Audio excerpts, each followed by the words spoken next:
স্টুডেন্টে যদি মেট্ৰিকত যদি ফাৰ্ষ্ট ডিভিজন পায়, ঠিক আছে, তো ফাৰ্ষ্ট ডিভিজন পালে তেওঁৰ পাৰ্চেণ্টেজ ইয়াত 80+ বা 80% হোৱাৰ সম্ভাৱনা খুবেই বেছি, ঠিক আছে। নিশ্চয় সকলো ছাত্ৰ ছাত্ৰী অৱগত যে যোৱাকালি মেট্ৰিক আৰু উচ্চতৰ মাধ্যমিকৰ মাৰ্কিং ছিষ্টেমটো ঘোষণা কৰা হৈছে যে কোন ছিষ্টেমতে ৰিজাল্ট প্ৰদান কৰা হ'ব মেট্ৰিক আৰু উচ্চতৰ মাধ্যমিকৰ। ইয়াৰ পিছত বহু ছাত্ৰ ছাত্ৰীয়ে আমাক কমেণ্ট কৰি আছে আৰু সুধি আছে যে ছিষ্টেমটো এক্সপ্লেইন কৰাৰ কাৰণে।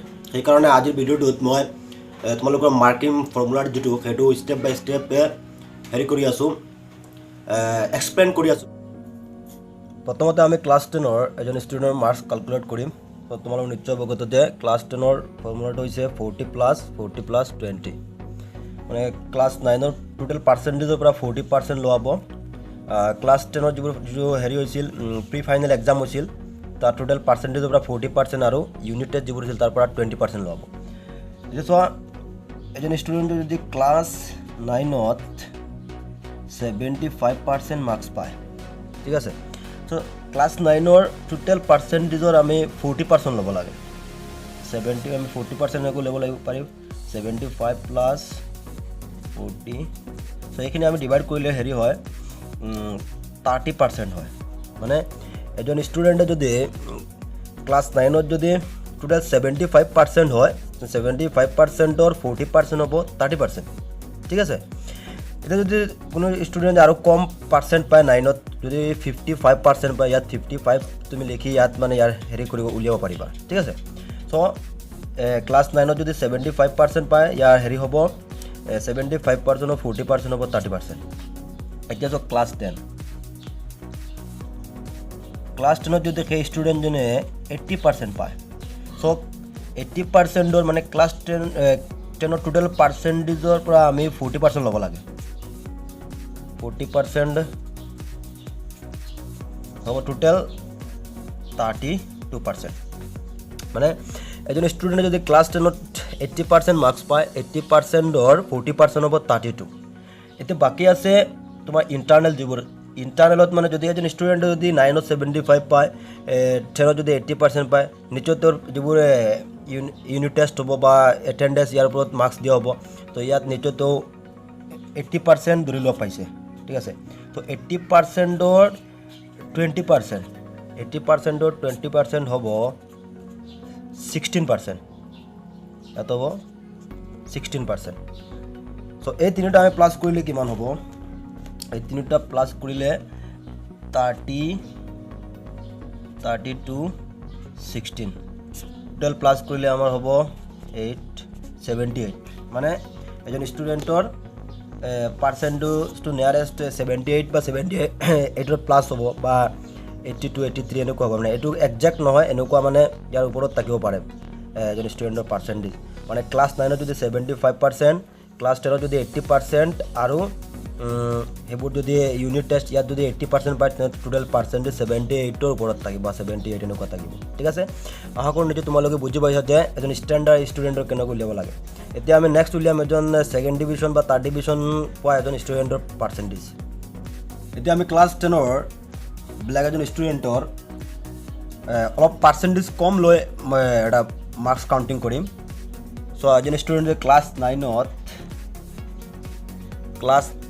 9ত যদি পায় 40% মাৰ্কছ পায়, চ' ক্লাছ 9ৰ 40%ৰ পৰা 40% ল'ব, ঠিক আছে। টোটেল পাৰ্চেণ্টেজৰ পৰা 40%, ঠিক আছে। টোটেল পাৰ্চেণ্টেজৰ পৰা 40% হ'লে ইয়াত আহিব 16%।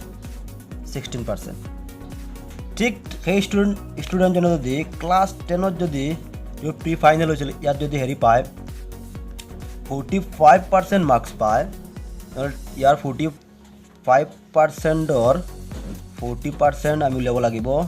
চ' এইখিনি আমি ডিভাইড কৰিলে হয় 18% হয়, ঠিক আছে। চ' বাকী 20% লোৱা হ'ব পৰা ইণ্টাৰনেল যিবোৰ হৈছিল টেষ্ট ইয়াৰ পৰা। যদি সেই ষ্টুডেণ্টজনে সেই ইউনিট টেষ্টত যদি টোটেল পাৰ্চেণ্টেজ মিলাই যদি 50% মাৰ্কছ পায়, তেনেহ'লে ইয়াৰ 50%ৰ পৰা আমি 20% ল'ব লাগিব। 20% ল'লে হ'ব 10% হ'ব, ঠিক আছে। চ' এই তিনিটা প্লাছ কৰিলে কিমান হয়? 16, 18, 10 টোটেল হ'ব 44%। সো 44 বা ইয়াতকৈ অলপ বেছি হ'ব পাৰে। সো যদি এজন ষ্টুডেণ্টে 9ত 40%, 10ৰ যদি প্ৰি ফাইনেল বা ইউনিট হেৰিতে যিটো ফাইনেল হয় লাষ্টত প্ৰি টেষ্টত 45% পায় আৰু টোটেল যদি ইউনিট টেষ্ট এইবোৰ মিলাই যদি 50% মাৰ্ক পায় তেনেহ'লে তেওঁৰ 9ৰ পৰা আহিব 16%, 10ৰ পৰা আহিব 18% আৰু ইউনিট টেষ্ট ইয়াৰ পৰা আহিব 10%। ঠিক আছে, টোটেল পাৰ্চেণ্টেজ হ'ব 44% বা ইয়াতকৈ অলপ বেছি হ'ব পাৰে। চ' আশা কৰোঁ এইটো তোমালোকে বুজি পাইছা। চ' এতিয়া আমি ডিছকাছ কৰিম HS ছেকেণ্ড ইয়াৰৰ আৰ্টছ আৰু কমাৰ্চৰ। চ' ইয়াততো প্ৰেক্টিকেল নাই, ছায়েন্সৰ প্ৰেক্টিকেল আছে। প্ৰেক্টিকেলৰখিনি আমি ছায়েন্সৰখিনি পিছত ডিছকাছ কৰি আছোঁ। এতিয়া আমি আৰ্টছ আৰু কমাৰ্চৰ মাৰ্কিং ছিষ্টেমটো ডিছকাছ কৰিম। চ' HS ছেকেণ্ড ইয়াৰৰ আৰ্টছ আৰু কমাৰ্চৰ কৰা হ'ব মেট্ৰিকৰ সৰ্বোচ্চ 3খন ছাবজেক্টৰ পৰা 3খন ছাবজেক্টৰ টোটেল পাৰ্চেণ্টেজৰ 50% লোৱা হ'ব। ঠিক আছে, সৰ্বোচ্চ 3খন ছাবজেক্টৰ টোটেল পাৰ্চেণ্টৰ 50% মাৰ্কছ লোৱা হ'ব। ধৰি লোৱা এজন ষ্টুডেণ্টে মেট্ৰিকত সৰ্বোচ্চ 3খন ছাবজেক্টতে 70% মাৰ্কছ পাইছে।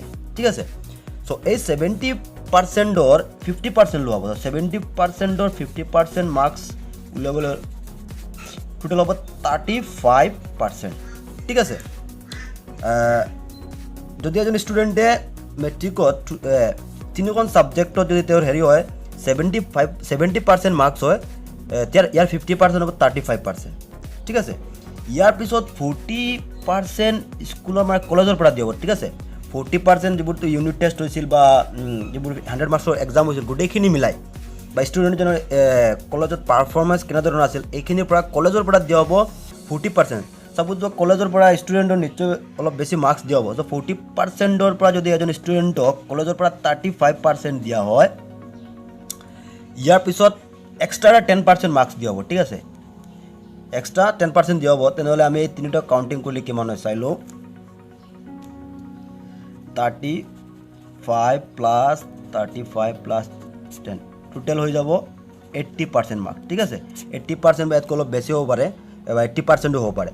মানে এজন ষ্টুডেণ্টে যদি মেট্ৰিকত যদি ফাৰ্ষ্ট ডিভিজন পায়, ঠিক আছে, তো ফাৰ্ষ্ট ডিভিজন পালে তেওঁৰ পাৰ্চেণ্টেজ ইয়াত 80+ বা 80% হোৱাৰ সম্ভাৱনা খুবেই বেছি। ঠিক আছে, তোমালোকে নিজে উলিয়াব পাৰিবা সৰ্বোচ্চ 3খন ছাবজেক্টৰ মাৰ্ক কাউণ্টিং কৰি তুমি কৰি ডিভাইড কৰি ইয়াৰ মানে এনেকৈ মই যি ছিষ্টেমত কৰিছোঁ সেই ছিষ্টেমত কৰি তোমাৰ পাৰ্চেণ্টেজটো ওলাব পাৰিব।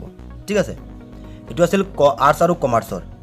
আশা কৰোঁ এইটো বুজি পাই আছা। যদি কিবা এতিয়া আমি HS ছেকেণ্ড ইয়াৰৰ আৰ্টছ আৰু কমাৰ্চৰ মেট্ৰিকত ছেকেণ্ড ডিভিজন পোৱা এজন ষ্টুডেণ্টৰ মাৰ্কছ উলিয়াম বা এভাৰেজ 3খন ছাবজেক্টত 50% হোৱা এজন ষ্টুডেণ্টৰ মাৰ্কছ ছিষ্টেমটো আমি কেলকুলেট কৰিম। ঠিক আছে, তো যদি এজন ষ্টুডেণ্টৰ এই ছিষ্টেমটো 50+, 40+10 মানে মেট্ৰিকৰ সৰ্বোচ্চ 3খন ছাবজেক্টৰ পৰা 50%, কলেজৰ পৰা 40% আৰু 10% থাকিব এক্সট্ৰা। ঠিক আছে, যদি এজন ষ্টুডেণ্টে মেট্ৰিকত সৰ্বোচ্চ 3খন ছাবজেক্টৰ 50% মাৰ্কছ পায়, তো ইয়াৰ পৰা আমি 50% উলিয়াব লাগিব। সৰ্বোচ্চ 3খন ছাবজেক্টৰ টোটেল পাৰ্চেণ্টেজৰ 50% মানে আধা হ'ব 25%। ঠিক আছে, মানে এজন আমি ছেকেণ্ড ডিভিজন পোৱা এজন ষ্টুডেণ্টৰ বা ইয়াতকৈ অলপ কম পাৰ্চেণ্ট পোৱা এজন ষ্টুডেণ্টৰ মাৰ্কছ কেলকুলেট কৰি আছোঁ এতিয়া। চ' মেট্ৰিকত সৰ্বোচ্চ 3খন ছাবজেক্টৰ যদি টোটেল পাৰ্চেণ্টেজ 50 হয়, ইয়াৰ আধা হ'ব, ইয়াৰ পৰা লোৱা হ'ব 25%। আৰু কলেজৰ পৰা দিয়া হ'ব 40%। চোৱা তেতিয়াহ'লে এজন ষ্টুডেণ্টে যদি সৰ্বোচ্চ 3খন ছাবজেক্টৰ 25 ওলায়, তেনেহ'লে কলেজৰ পৰা যদি সেই 40%ৰ পৰা যদি এজন ষ্টুডেণ্টক দিয়া হয় 30% মাৰ্কছ দিয়া হয় আৰু বাকী আছে 10%, 10% পাব। ঠিক আছে, চ' এতিয়া আমি এইখিনি কেলকুলেট কৰোঁ কিমান হয় 25, 30, 10 এতিয়া চাই লওঁ 65% মাৰ্কছ হৈ যায়। মানে মিনিমাম এজন ষ্টুডেণ্টে যদি মেট্ৰিকত যদি ছেকেণ্ড ডিভিজন পায়, ইয়াৰ ছেকেণ্ড ইয়াৰ ফাইনেলত তোৰ 60+ হোৱাৰ চান্স আছে। ঠিক আছে, যদি মানে কলেজৰ পৰা যদি ইণ্টাৰনেল যিবোৰ মাৰ্কছ আছে ইয়াত যদি ষ্টুডেণ্টৰ 40%ৰ ভিতৰত যদি 30% দিয়া হয়, তেতিয়াহ'লে সেই ষ্টুডেণ্টজনৰ পাৰ্চেণ্টেজ এনেকৈ 60+ হৈ যাব ছেকেণ্ড ডিভিজন পোৱা এজন ষ্টুডেণ্টৰ। ঠিক আছে, এতিয়া আমি ডিছকাছ কৰিম HS ছেকেণ্ড ইয়াৰৰ ছায়েন্স ষ্ট্ৰীমৰ ষ্টুডেণ্ট এজনৰ মাৰ্কিং চিষ্টেমটো যদি মেট্ৰিকত প্ৰথমতে ইয়াত মই লিখিছোঁ 50 প্লাছ 30 প্লাছ 10 প্লাছ 10 50 মেট্ৰিকৰ সৰ্বোচ্চ তিনিখন ছাবজেক্টৰ পাৰ্চেণ্টেজৰ পৰা 50% লোৱা হ'ব আৰু 30% হ'ব যিবোৰ প্ৰেক্টিকেল আছিল প্ৰেক্টিকেলৰ পৰা 10% হ'ব আভ্যন্তৰীণ যিবোৰ এক্সাম হৈছিল মানে কলেজত যিবোৰ এক্সাম হৈছিল তাৰ পৰা 10% আৰু 10% থাকিব এক্সট্ৰা ঠিক আছে টোটেল হৈছে 100 যদি এজন ষ্টুডেণ্টৰ 70% হয় মেট্ৰিকৰ যদি সৰ্বোচ্চ তিনিখন ছাবজেক্টৰ পাৰ্চেণ্টেজ যদি 70 হয় তো 70%ৰ আমি 50% উলিয়াব লাগিব 70 50 হ'ব 35% ঠিক আছে এতিয়া বাকী আছে এইটো হৈ গ'ল বাকী আছে 30% হৈছে প্ৰেক্টিকেলৰ চ' 30% য'ৰ পৰা নিশ্চয় কলেজৰ পৰা প্ৰায় 25% দিয়া হয়